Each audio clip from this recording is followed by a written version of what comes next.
I'm all about savage comedy, okay? And here in America, we got a great sense of humor. But there's a comedian in UK by the name of Jimmy Carr. I'm going to let you know he has lost his goddamn mind. There's a video that he has right here that I'm about to react to. It's called hold on, let me make sure I have this correct. Riskiest Jokes, Volume 1. Okay? I tried to react to it on my main channel, and I was like, ugh. But anyway, we're going to try it over here on Rich House Comedy. Let me know where you are from. We are all family here. Make sure you connect in the comments. And let's get right into this reaction, man. All right, y'all let me know which ones you like. Let me know which ones you don't like. And let's just see. Shout out to UK. Let me know where you guys are checking in from. Wetting your bed is embarrassing as a child, but as an adult, wetting a child's bed is mortifying. It's almost impossible to explain that shit away. Wow. I bought a rape alarm because I kept on forgetting when to rape people. Whoa. Whoa. They're bloody marvellous. When I was a kid, I was scared of the dentist. He was a paedophile.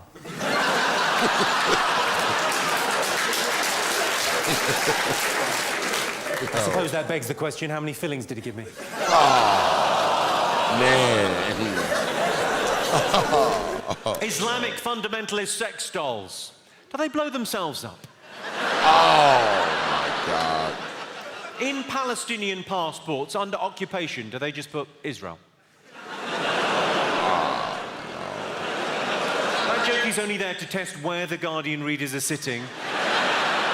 No further questions, back to the knob gags. I met an incredible girl on the internet. Smart, sexy, uninhibited. Of course, it turned out to be a 12-year-old paraplegic boy. Oh, my God. I'll be honest, the sex was disappointing. Oh, Oh. Whoa. I think we've reached a barrier there, haven't we? And we will laugh at that and nothing more.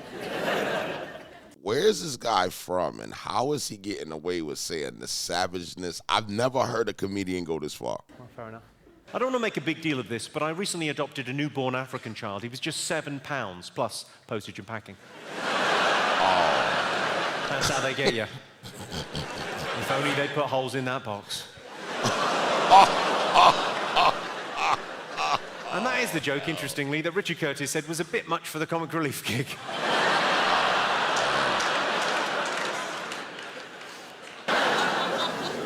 When I was younger, I couldn't talk to women because I was hiding in their wardrobes masturbating. What's wrong with this Totally guy? giving it away. You didn't see that coming, did you? Oh, man. Oh, I've written a rom-com. I wanted to tell you about this. I've written a romantic comedy. It's about a guy and a girl. Classic. Yeah? Initially, they hate each other. Classic. But they end up in bed together. Classic. It's called The Rapist. He real free with that About word. Gary Glitter? There was a GCSE music question about Gary Glitter. How bad's that? How bad's that? A GCSE music question about a Gary Glitter song. Because if there's one artist you don't want associated with the phrase, shh, turn over, you've got an hour.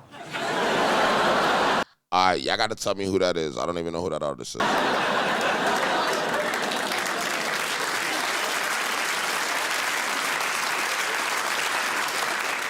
I should probably leave Glitter alone. He just wants to settle down and have kids. I said to my girlfriend, I said, you want to experiment with a role-play rape fantasy? Wow. She said, no. I said, that's the spirit.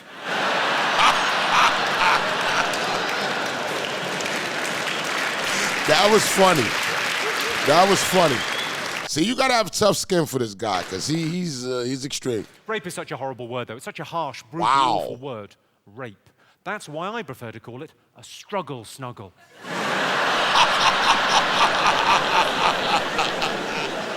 You couldn't stay mad at a struggle snugglist, could you? Bloody adorable. A lot of people like to smoke cigarettes after sex, but you can't buy cigarettes until you're 16, so I have to get them for both of us. Goodness. Hashtag parent gang in the comments if you're a parent and you're just like... You think it's wrong I'm buying a 15-year-old girl cigarettes? Yes. You think it's wrong I'm fucking her? Oh, my God. I'm kidding. Kidding does sound like a verb for child abuse, doesn't it? I'm kidding. Are you joking or touching kids? Oh, man. Obviously, it's a family show. I've noticed a thing, I go out to see a lot of comedy shows, and I've noticed a thing, comics tend to do their best stuff right at the end of the gig, and then they leave the audience wanting more. It sounds good, doesn't it? But it doesn't make any sense. Because you, the audience, are left wanting more, and the comedian has fucked off. Oh, that doesn't make any sense. So what I'd like to do, because I've given it some thought, I'd like to torpedo this gig with some very unpleasant jokes that will offend and upset you all. Oh, man.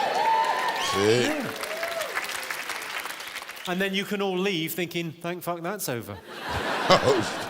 You're welcome. Let's begin. If women are so good at multitasking, is it too much to ask? Tickle my balls while you work the shaft? Oh, my God. Half a joke, half public service announcement.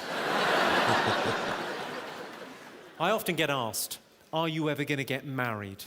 I don't think I ever will get married. I mean, you can't get married at 16 without parental consent. Oh, and that's not going to happen. They still think she's dead. Oh, no. Yo, he is... Yeah, this is dark. Reaction, because that's only there to warm you up for this one.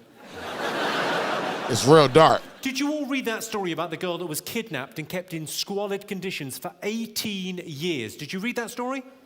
Was I the only one that read that story and thought, 18 years in squalid conditions? Have a tidy round. Oh, no. Make a house a home, you lazy bint. Wow. So bint is like, bitch. Say what you like about the Make-A-Wish Foundation.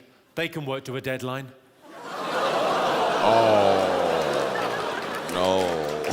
It's only words, nothing bad's happened. It's not like I've drop-kicked a kitten into an orphan's face. Wow. Once, I did that once. Yo, and it was fucking funny, but you sort of had to be there.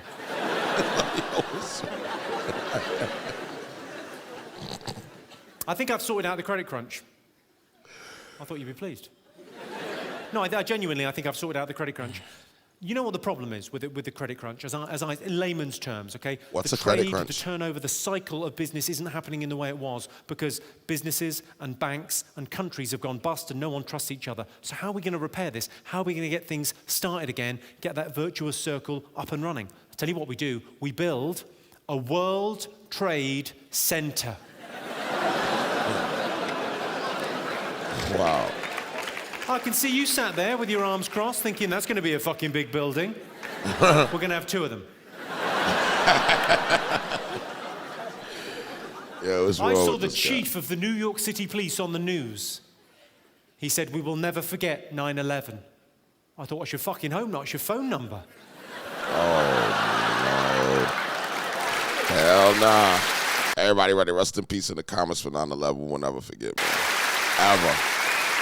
See, like, all my people that's from out of the country, like, you had to be here. One thing is watching it on TV, and I want to know something from y'all about a natural disaster that might have, a disaster that might have happened in y'all country that we had to see firsthand. But that was something that you had to see firsthand. I lived in New Jersey, which was right next to it, and you can see it right from my house at the time, so it was crazy.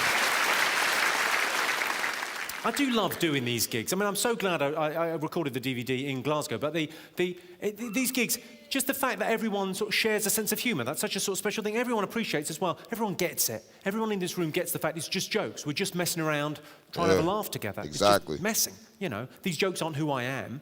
In the real world, I'm quite a generous sort of person. So I realise that makes me sound like a dick. But, you know, I'm quite a giving sort of person. I mean, last year I donated a kidney. Yeah. Wow. Of course, they wanted to know where I got it from. I know it's still warm. Keep it. I often get asked, someone asked earlier, favourite joke or rudest joke. I got asked in Liverpool last year, someone said, favourite pub joke. Someone shouted out at the end of the show. So I thought I'd end by telling you my favourite pub joke. It's quite a rude joke. I think you all knew it was going to be fairly rude. But I'll tell you, and then I'll tell you why I'm telling it. I got asked favourite pub joke in Liverpool, and so I said, I told my favourite pub joke. What's the difference between football and rape? Girls don't like football. Oh, no. That is a textbook response, Glasgow. It's a laugh followed by a ooh. The interesting thing for me is that that's not two distinct groups of people. There's not one group laughing and another group going ooh. Those are the same people. That joke makes you a little bit schizophrenic. Because you don't choose what you laugh at. I'm sure many of you have been disgusted at what you've been laughing at this evening. But you don't choose what you laugh at. It's like a reflex. You just laugh. And then another bit of you kicks in and goes, what the fuck are you doing laughing at that? You're right. Ooh. So I told it in Liverpool. It got a laugh, and then a ooh, and then there was a pause, and a woman at the back went, I like football. Imagine that being your problem with that joke. She clearly had time to think, well, we all like it rough once in a while. He's got us there. But I also enjoy soccer. And I'm taking a stand. Yeah, he's crazy. Well, as I say, it's been a pleasure performing in Glasgow. I mean, the reason we did the DVD here is because it's sort of one of the best gigs of the year. I fucking love it. Thank you so much for coming out. Just a couple of... Just one quick thing before I go. If anyone wants an autograph or to say hello after the show or to get fingered or to have a fight,